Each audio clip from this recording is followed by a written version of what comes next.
Alright, so what we gotta do now, though, is realize all have sinned, right? So what do? You forgive the anal sex, right? Even if you still do it. You understand? Right? Who's saying you can't forgive the anal sex, right? Who's saying the sin has to be unforgivable? Satan. You understand that too, though, right? Right.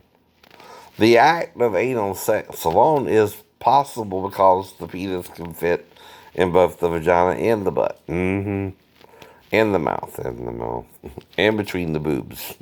Some men do that.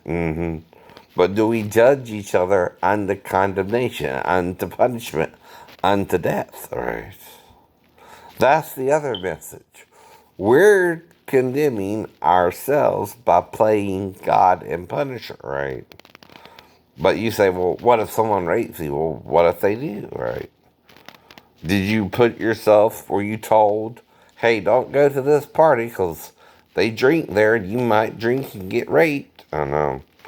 If you don't listen to that and you were warned not to do that, you do that anyway and you get raped, whose fault is it? Yours? Yours. Two. See, the people there are inebriated. They're not themselves either, right? Just like Noah and Canaan, right? Just like Lot and his daughters, right? When you get someone inebriated and you know there could be sex there and you go there and you have sex, whether you consented or not, you knew that could happen, right? So you're putting yourself in a vulnerable position and wonder why it happens. Well, you're told it can happen. You're warned by your parents, hey, you go to this party, they're going to be drinking and rioting and someone might try to have sex with you and rape you.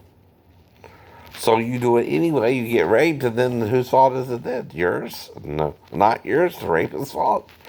You were told that before you went. It's like the prodigal son. You're the prodigal daughter when you do that. And it doesn't matter what you do if you're told not to do something and you do it anyway. The result of that is you can be raped. And does it justify rape? Should the person not go to jail for it? Sure.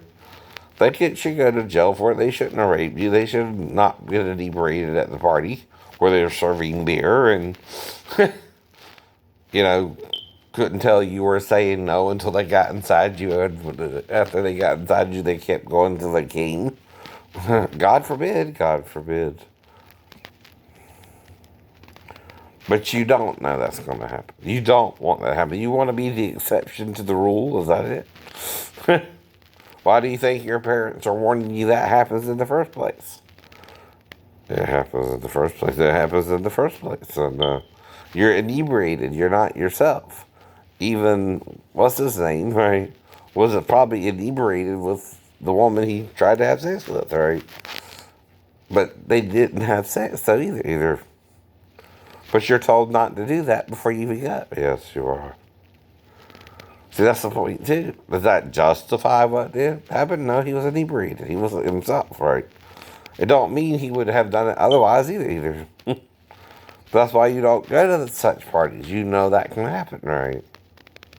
So whose fault is it? The person who went there hoping it wouldn't happen, but it kind of happened anyway, but nothing really happened anyway, too. Uh-oh, Mr. Kavanaugh, all right. But, right? So, like I said about my ex-wife, if the child's with her, the only way she can come in there to me is if she lets her, or she's asleep, right? And then I have to deal with it myself, a mentally ill person, right? One might even mean she's trying to entrap me into being with her, and I'm just trying to help her, in my mind, right? And all I can do is help her get to the bathroom at the last stage of the possibilities. The first stage is she wants something to eat or drink, usually, too, right? The second stage is she wants to go to the bathroom or maybe even a bath or shower with me, right? If she's near the bathroom. Those are two things, if the mother didn't bathe her that night, the child could want, besides something to eat or drink, too. Now, is that not rational? Yes. Very rational, right? So if I'm trying to help her go to the bathroom and she don't go, and I make sure she didn't pee, and the mom's watching with the mirror or something, which is weird, right? But if she was, that's the only way she can nap, right? And then am I doing and what's she doing? I'm trying to make sure she didn't pee herself, right? What she's doing is trying to see it as sexual when it's not. And then when I smell her, maybe I smell she needed a bath. Not so bad that I couldn't change my mind either. And that's probably what happened as well. Because those are the only 4 reasons a child would even be near the bathroom. She either had to pee or wanted to take a bath.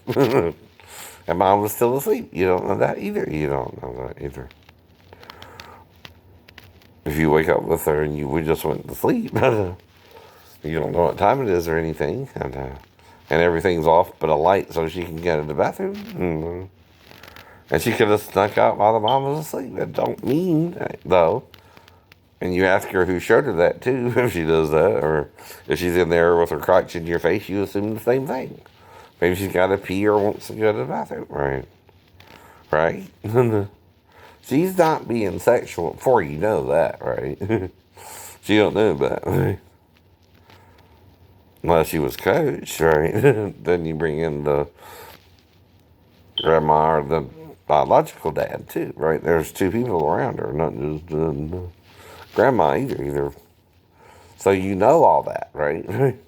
So then you ask her, well, who showed you that? Right? You're wanting to get a response from her if she does something like that, right? And if she says grandma and you're asleep on the couch and you just wake up and all that happens, right? That's weird. So you tell her mom. So you tell her mom. Right? That does not make sense, Daphne. Perfect.